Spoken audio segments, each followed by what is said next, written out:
Welcome back to Love, Life, and Legacy, the podcast dedicated to helping you navigate these hypersexualized times. Today's cool, everybody. It's very cool. This episode is very cool. Let me tell you why it's so cool. Benji and I are going round for round, pound for pound. We're doing 5 rounds of figuring out what is the best way to beat phone addiction. I came up with 5 points. Benji came up with 5 points, and we're comparing notes. We don't know what the other has written, and we want you to be the judge of who's got the best 5 points so that we can finalize who is in fact superior in all respects of life based on this one conversation. Just kidding about that last part, but we would love to hear back from you. Who do you think had the best 5 points? Listen to them through the end. They're really good points. It's not just about porn. Porn is phone porn. This is about phone addictions, just general addictions to your phone. We all are somewhat addicted to our phones, but there is a way out if you want a way out. So, without further ado, let's listen to the gory details of this amazing fight, this battle between brawn and bro. I don't know which one's got the brawn. I got the beauty. I don't know. Anyway, let's do this. Welcome back, everybody. Hey, welcome back. I can't not say welcome back. It's just the thing that we say here on planet Earth at this present stage of humanity. That's it. Today we're going to do something crazy, everybody. Crazy. Benji and I don't know how to rap, but this is kind of like a rap battle, but like podcasting sexual integrity battle. That's it. And nailed it. Yeah, we're talking about phone addiction, right, Benji? You are hot on this topic. This is something you wanted to bring up. It's something that if you stick a quarter in Benji, this is one of the first things that he says. You know those dolls where they have like the pull cord and they go, "Hi, my name is such and such, and I like this." Benji's pull cord, his thing would always be, "Let me talk about phone addiction, everybody." And so there's a snake in my exactly. There's a reason though, Andrew. Okay. There's a reason, brother. Tell me why. Okay, and the reason is we went to Europe and had all these workshops, and I kid you not, almost every person that I spoke to, man, woman, or child, would say that the thing that they struggle with is phone addiction, because we do give a compelling presentation in the workshop explaining how to some extent we all have a dependency on some kind of stimuli, like an addiction essentially, to kind of soothe ourselves, right? And we kind of introduce this idea that addiction is not just some far off thing that only drug is something physical or something more emotional, right? But phone addiction keeps coming up over and over. And I think part of that is because it's so prevalent and it's somewhat unavoidable, right? And I think you and I have both. That's the thing, yes. So you're right, Benji. It is a real thing. It doesn't seem serious just because everybody does it and we all kind of want to justify ourselves. So our whole world, any country that has phones, they're all addicted to their phones. And the question is, what do we want to do about it? So today, what you and I are going to do is we did not consult each other at all. So we don't know what the other is going to say, but we're going to go round for round, 5 rounds of points that we feel are the best to combat phone addiction. So like our 5 best tips on how to beat phone addiction, but Benji came up with his own 5. I came up with my own 5, and we're going to compare notes literally in real time, one by one. And here's the thing, everybody. This is where your participation is crucial, because we want to hear from you who wins. Maybe if you could take notes, if you're a real keener, I know we have some listeners out there who are really fundamentalist high noon podcast or listeners. If you guys really want to do it, you can tell us which rounds I won, which rounds Benji won, and then who the overall winner is. But if you just want to like let us know, put it in our social, like on Instagram if you're on Instagram, or email us. Let us know who you think won, and we'll tally those, and we'll do like an episode on bragging. Whoever won, we will brag to each other about winning. Let's do it. Sound good? Yeah. So let's Rochambeau. You guys can't see this, but we're going to do rock, paper, scissors to see who goes first, because we don't have a quarter. We ain't got it like that. We ain't rich. It's a nonprofit here. Okay. Rock, paper, scissors, shoot. Was that a rock? You just didn't move. I thought you were frozen. Okay, fine. So rock, I shot a scissors. Technically, I lost, even though Benji just didn't move and he waited. But I also shot my scissors off screen. What do you mean so technically? This is the first according time. To every record you lost. Technically, spiritually. Well, no, these could be laser scissors. They could be Okay, hydraulic scissors. They could be a myriad of scissors. that can destroy rocks. All right. But in this game, I'll let you win. Okay. You want me to go first? All right. So what you got? Yeah. So first of all, if you're trying to beat a phone addiction or a porn addiction for that matter, the first step in changing any behavior is to understand the impact that it has had on your life so far. Because we like to have a hypothetical like, oh, if I continue on this path with this dependency on my phone, what will happen to me when I'm married or when I have kids or when I have that new job? But to understand the impact already, because that's really what it takes in order to change a behavior, is understanding the ramifications that your actions have already had on yourself, right? And so this specific practical tip I can give you guys to get serious about beating this thing is to simply look at your phone usage stats, right? And I know most people don't do this, and I refused to do this for so long because honestly, I was a little scared to do it. And I can tell you guys, when you actually see how many hours per day or per week you spend on YouTube, on Instagram, TikTok, whatever your thing is, you will start to notice the trends. And you also, most importantly, you'll start to see the impact. Because one of the greatest impacts we have with phone addiction is actually the opportunity cost of what you could do with that time and energy and focus if it was placed elsewhere, right? So that's what I did, especially with YouTube, because like the other platforms is like Instagram, whatever. YouTube was the thing that was like my bane for a while. And so I looked at my stats and I was like, man, that's like 2 hours a day, if I'm honest with myself, that I could be doing something else. And so that's what I did. And it radically changed the way that I viewed my internet usage, because I found other opportunities to do things when I was tempted, so to speak, to use those apps. I would go to, anyways, I'll talk about those later on. But that's my first tip. Look at your usage stats. Be honest with yourself. Ask yourself if there's a more productive thing that you can do at that time, and look at the opportunity cost of things that you could be doing otherwise. All right, that's it. All right. So that's good. My number one is different than that, but I do have a similar point as you. So I'm going to do that. And I'm going to see if mine's better than yours, because I also said, look at your usage. Okay. Because you do get this weekly report. But my addition to that is that it's really important to look at that with somebody. So I was talking to somebody and recommending that he looks at that with his parents and be like, this is how I'm spending my time. What do you think about that? I look at my wives, and my wife looks at mine periodically. When I say looking at ours, I'm talking about our stats. So we do that periodically just for reference, like how are we doing? And then, so that's part one, is like showing it, sharing it with somebody. And then the next thing is to get better week to week. What does better look like? You tell me. I don't know. But the fact is that you can gamify it with these stats. It becomes a game. What percentage of time are you using on your phone productively or not? It's not necessarily about time spent, because what happens if you're just listening to a lot of books on tape, like audiobooks or a podcast or something productive, or you're talking a lot to your friends, WhatsApp messaging, whatever, making trillions of dollars on some app. So it's less time spent on your phone, and it's more how you are spending that time on your phone. It could also be time spent, because we do need a break. For God's sake, we need a break from our phones. But I think the key criteria is much more about what you're doing on your phone. So to figure out how you're winning or losing, I would suggest sharing your stats, your weekly report, with somebody in your life, and then talking about how you feel about that and what you would like to do with that information in the next All week. right. So Not gonna let basically, I feel like I already rebuttal to won that. that first round. So let's go to the second round, Benji. No, that's good. Yeah, you totally one upped my suggestion. You can tell I'm a little competitive.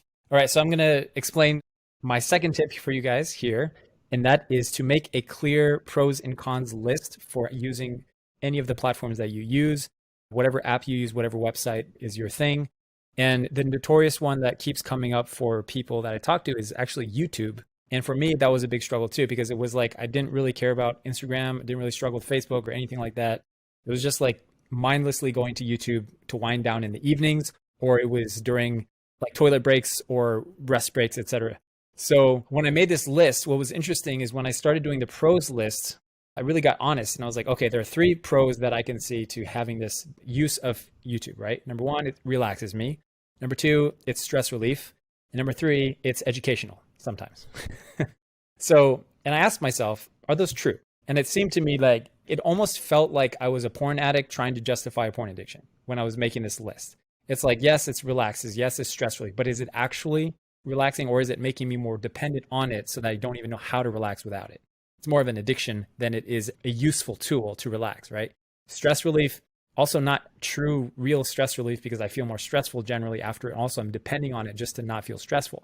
But the third one was educational, right? Which is usually what people say is like podcast, educational, YouTube, educational. But if we're honest, I would wager that 90% or plus of the time that people are using YouTube, it is actually not educational, but it's more mindlessly just scrolling and seeing what the YouTube universe algorithm feeds them at that moment. So I realized that in myself, it is educational, but it's a very, very, very small percentage of the time that I'm actually using this app. And that's a few hours or an hour a day that I could be doing something else that is way, way, way more productive for me. So then I went to the cons list, right? And that's when my mind was just like, oh my God, this is not healthy, right? Because then it's like, well, I don't feel great, number one, after spending time on my phone, right? It's not just about YouTube, like on my phone in general, just isolating myself. It's keeping me up. And also the opportunity cost, most of all, is I could be doing something else during this time that is more productive, that is probably educational, that is healthy for me, or that is more introspective and not just me consuming something, but me actually creating something. So I would encourage you to like make an honest pros and cons list and try to like rationalize with yourself and think, are these pros that I'm thinking I'm getting from these things actually real? Or is it more, do I sound more like a porn addict than a phone addict? You know what I'm saying? Because I think there's actually a lot of similarities between quitting a porn addiction and quitting a phone addiction, because the dependencies and the kind of the root issues that we're dealing with when we do try to escape to our phone is the same thing that people generally deal with when they're trying to escape to porn, right? Okay, so that's it. I think you can have this round. I wrote curate the apps on your phone, which means like select the ones that are beneficial and delete the ones that are not. Similar to you, but I would say that my point is less, I don't know, opulent in description. So yeah, curating just means according to your lifestyle. Like you should only have apps on your phone. How many apps on your phone do you not even use? Just get rid of them. And the ones that are still remaining, do they help or not? Like a lot of people, I need it for work. Come on. Really? You can't do that on anything else? Instagram. Because even Instagram, you can post, there are third-party apps that you can post on your laptop that are way less addictive because Instagram wasn't created for laptops. So I really feel like it helps a lot to have a minimalist approach to your app curation. And it's only the stuff that you really need. And I'll leave it at that because I do have another point to kind of elaborate on, I think. Yeah. So that, okay. I'll give you that round. According, like I'm telling this, it's like a boxer who's counting how many punches he got to the face versus the other guy. So of course you guys can vote, but I felt like you won that one. Let me do this next round. Let me start this one and see if you have something similar. In every phone, I have an iPhone, but if you have an Android, it's the same. If you go into settings, you go to screen time, and there's a few cool settings that you can change. One is downtime, which is it's hours that your phone will refuse to operate according to your desires. So the automatic setting that it does is, I think, 10 p.m. to 7 a.m., which is really, those are great times to not be on your phone, right? So that's one, and you can choose according to your schedule which times you don't want to be on your phone, and it just shuts down. And you can do it by app, or you can do your whole phone just kind of won't let you go online. And of course, there's a workaround, so it's not like a foolproof method, but it's to remind you, oh yes, I wanted to turn off my phone, and now my phone's turning itself off because I told it to. But there's also another setting called app limits, and that limits your ability to function on certain apps, like how long you can be on an app and so on and so forth. So it's like with a sober mind, let's just say you take 20 minutes to think about when you want to use your phone, which apps, how long you want to use these apps. You just kind of spend the time to figure that out. You can program your computer. You tell it, please limit me, and it will limit you. And again, you can always get around that. But the point is not to make it inescapable. The point is to start the process of being more conscious before you get into it. It's like, okay, before I go into this grocery store, here are the sections I'm going to go to, and here are the sections I'm not going to go to. I don't need the donut section. Why would I go grocery shopping for donuts? Yeah. That's crazy. So I'm just going to avoid that shelf. It's the same exact thing, just with your phone. But these are things that already exist in your phone for that sake. It's just most people don't utilize them very well. I will offer that's a really good native way to use your phone because all phones generally have those settings. I'll have my next point is going to be utilizing two specific apps that I use that have been actually like radically transformed the way that I use my phone, which in turn changes my behavior, right? Because it's a completely different phone essentially. So number one is called Minimalist Phone.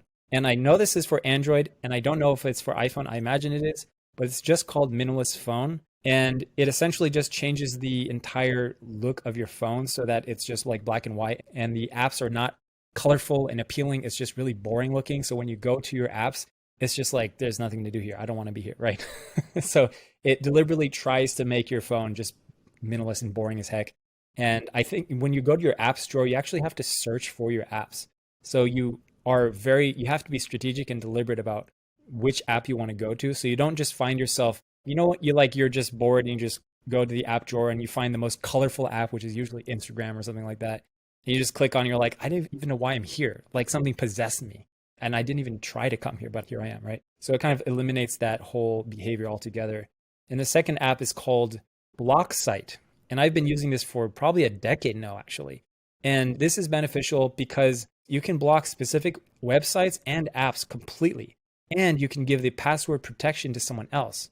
So I told my wife, I was like, honey, there are some websites and not just like Facebook.com or like apps that are on my phone that I just don't want to use anymore. And I've noticed myself just going there, even though I don't consciously try. And so I asked my wife to set a password so that I cannot even access these websites and apps ever. And when you do try to access it, it just blocks it. And there's this old lady that's like wagging her finger and like, get out of here. And of course, this is like you said, Andrew, it's a band-aid solution because obviously you can find ways around it if you wanted. But it's helpful because it interrupts the pattern and the habit of mindlessly just going to stuff, websites and apps when you don't want to. And what happens, which is interesting, is when you find yourself interrupted like that and you have that old lady come up, you're like, what are you doing? Then I'm reminded, it's like, oh yeah, I don't want to go to this website. What am I doing? Let me go do something better. You know what I'm saying? And so what I noticed is I started doing things with my phone that are actually good for me and productive. So I started opening up the notes app on my phone and journaling and like reflecting about stuff. I was like, today I feel really anxious or nervous or something. And I start writing to myself, like, why do I feel like this? Which is like a million times more productive than just seeing whatever the universe has to serve me on Instagram or YouTube or wherever. So I started going to the notes app and I also started Google searching random stuff that I've been curious about for a long time. And I just never thought about it. Like, how big is the observable universe, right? And so I went down that rabbit hole and I was like, my goodness, this universe is ginormous. It's like unfathomably large when you actually think about it, right? And we don't even, and that's only how much we can see with the telescope, right? Anyways, my point is that when you do these pattern interrupts with these apps, it helps you decide better things to do instead. So that's it. I'm going to call that round a draw. I'll let you all decide because mine is already in your phone. Benji's are great apps that he's found. He's been into the app jungle and come back with these offerings for you. So I'll let you decide on who won that round. We have our referral link in the description below. Yeah, please. All donations help support minimalists around the world. Kidding. Okay, I'll start this next round with, this is more kind of esoteric, but very helpful, which is to decide what relationship you want with your phone. So that means, is it your secretary that does your bidding, right? You say, make me money, and it makes you money. Connect with my friends, and it connects you with your friends. Like, how is it your assistant, or is it your master? Is it your boss? Is it your slave driver? You decide. We're meant to decide, right? We just think it's this thing that we carry in our pocket, and we never really decide what kind of relationship we have. And therefore, it sneakily takes subjectivity over us and becomes our boss without us even knowing it. We still think we're in control, long past the fact that we've completely lost control. Like, no control whatsoever, and yet still somehow we don't even know how much of a slave we are to this thing. So to look at it honestly and say, what do I want my relationship to be with my phone? And it doesn't have to be as personified as a secretary, something like that, but just when you pick it up, to have a sense of like, you're here to serve me is really, really, really actually important, because when it starts fighting back and starts taking you to websites that you don't want, you say, no. I'm the boss, and I say we're going to this website to do these things. And a practical way you can do that is to write out your sessions when you're about to go online. I write out my days now, like in much more detail, and I don't like doing it at all. But I do it the night before because when I don't, I lose a lot of time and my phone gets sassy or my computer or whatever, and it starts to have all these ideas of what I should do with my life. And I'm unclear. So I'm like, yeah, I guess that sounds like a good idea. And it just wastes so much energy, so much of my essence. So when I am prepared and I write things out, it's very clear which websites and which apps would support that. And therefore, I'm the boss. And my phone does my bidding, and it's fantastic. Nice. There you go. I have an addition to that, perhaps. Maybe another practical way to think about it too. So my next point, I think this is number 4. This is round 4, baby. Round 4 is to do a total detox for at least 4 weeks of all social media, everything, including YouTube, including Instagram, Facebook, etc. All right. And if you think you can't do it, start with the pros and cons list and ask why not. Right. You can give yourself the grace. This is something that I tell the guys I recommend this. You can have one like TV show if you want, that you can watch for 30 minutes or an hour every day, once a night, if you want. But this is a total detox from everything. And the reason this is important is, well, first of all, it's temporary. It's not going to last forever. But also you are able to reintroduce this phone use on your own terms, right? Because you're detoxing all of it. So like, as Andrew said, it's on your terms. You're in control. You're the master of your phone, and you utilize it according to how you want, as opposed to it utilizing you.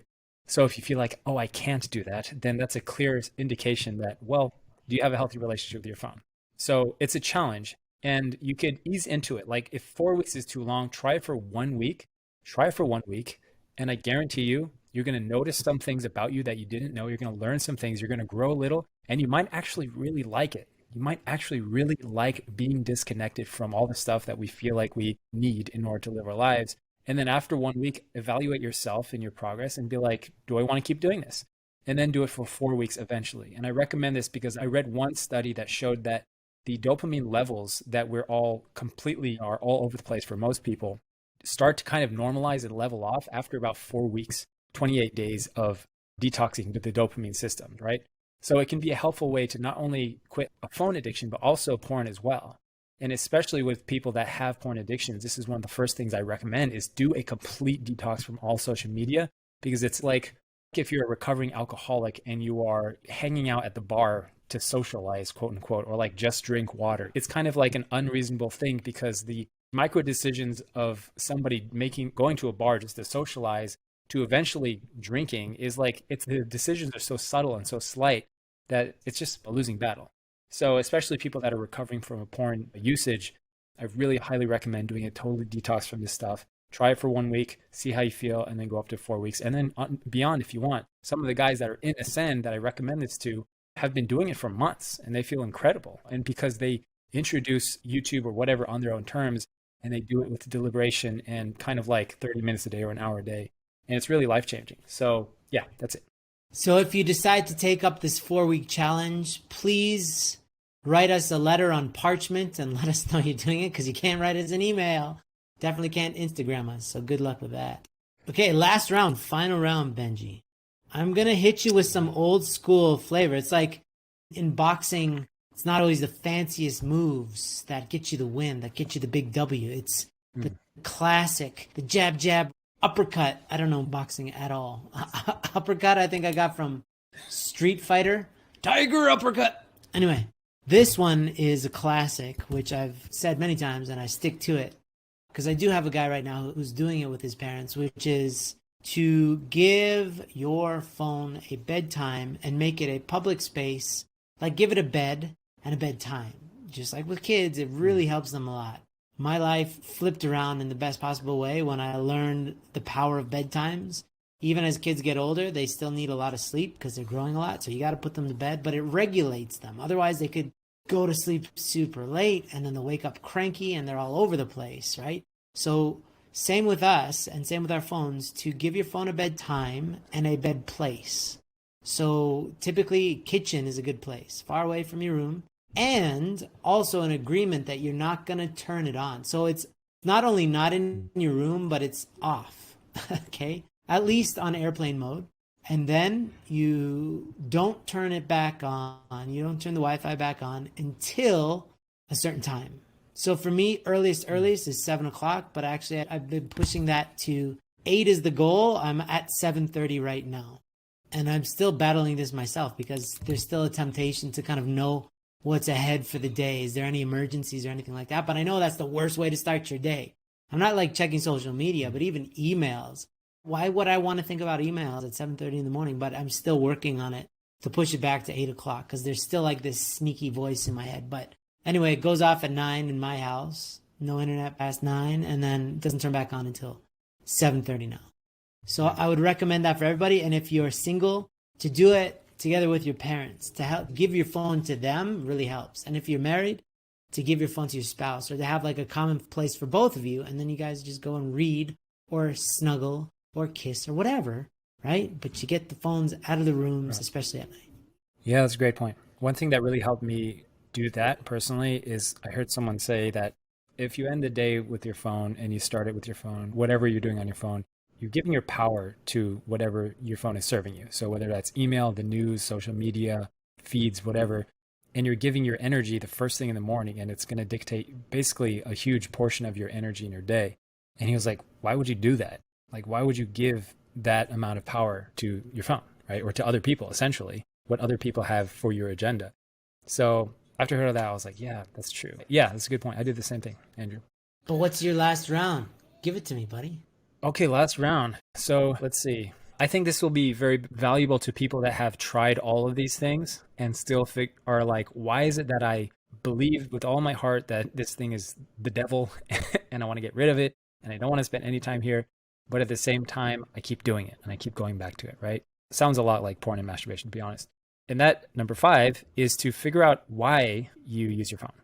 Specifically, what is the internal state that you are in that tends to lead you to using your phone, right? And I say this because all of the tips that we can give you are great, but to an extent, they're not going to help you for long term in recovering and in healing this addiction unless you address why you have this in the first place. Because it's actually easy to stop a phone addiction. It's actually easy to stop a porn addiction, physically speaking, like technically speaking. You could get covenant eyes and you just can't access porn anymore on all your devices. You could throw away your phone and your devices. One guy I was talking to would tape his phone to the ceiling every night at a certain time. He would tape it to the ceiling so he couldn't access it, right? You could get all these apps that literally block websites and block access to stuff. But when the rubber hits the road, when you have those decisions you have to make, it's like, man, I'm really stressed today. I'm so lonely and I'm anxious and I just want to isolate and be alone and I just want to be on my phone. It's those moments that you have to ask, why do I feel this and how can I deal with this emotion productively, right? And that's really about introspection. That's really about like, okay, today I feel this desire to just escape and be on my phone. And I know I don't want to, and I know it's not healthy for me. And I know probably it's going to lead me to watching a bunch of stuff for hours that's eventually going to lead to porn or anime or whatever. And I don't want to do that, right? And that's introspection. That's understanding myself and learning how to deal with those triggers, essentially, which are more internal triggers as opposed to external triggers. Deal with it in a productive way that leads you to dealing with every aspect of life in a productive way.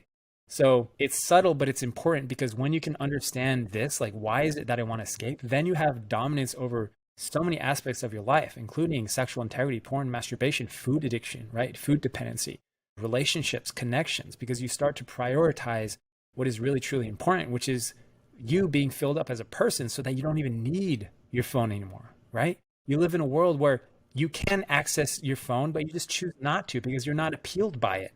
You can watch porn because there's no filters, there's no blocking it, but you choose not to because you just don't want to. You know what I'm saying? So that takes time, but that's why we're here for you. That's why, guys, we have the Ascend program where we're checking every single day. We're checking in with you guys and gals about how you're doing emotionally, internally. How are you doing with your North Star? Not, did you use your phone all day today? Did you watch porn? It's like, no. That's secondary. That's a symptom of that's a byproduct of a deeper issue. That's just a manifestation of something that's going on internally. And it's okay. And we're not here to shame you guys for that because we're dealing with it too. So we're trying to help you understand that this battle is not something that you have to do it alone, but really we're here together, right? Anyways, so that's my number 5 is figure out why you use your phone and journal about it or tell somebody about it and think about it. That's the linchpin of this fight, I don't know who won. Our last points were very different. I know there's one boxing match. It was MMA or boxing, I forget, where they both punched each other in the face and knocked each other out at the exact same time. So maybe we did that. Sure. Or maybe we both just hugged at the end and we walked off into the sunset, winning together. No, I want to hear what the listeners have to say. It's far too competitive for that. Stop trying to self-judge ourselves. All right, then, yeah, we're going to end it there. We went 5 rounds. Who do you think won this battle? Who had the best points? Who had the best strategy? And regardless of who won, that's more for our ego than anything. Please implement the strategies that do resonate with you. Not the ones that sound easy or quickest, but the ones that you know will work. Implement those and watch what happens. Again, these are a lot of them more kind of external, but the internal stuff is talking about it, is working, and that's Ascend Realm stuff. Join the Ascend program if you're struggling with porn. If you're struggling with your phone, just reach out to us and we can just help you out. Okay? Thank you, Benji. Make it go away. Yes, we will make all your pain go away because we are your saviors. Just kidding. Just kidding. We just know the value of talking and hearing each other out. So we have a lot of people that we're constantly corresponding with via WhatsApp and email. And we have a big team and we have volunteers all around the world. So, but you could talk to your parents. You could talk to your pastors. Talk to somebody. But take some of these external strategies, implement them with internal relationships, and watch as you grow. All right, Benji, let's wrap her up. Thanks, everybody. God bless everything about you. Lots of love. Bye.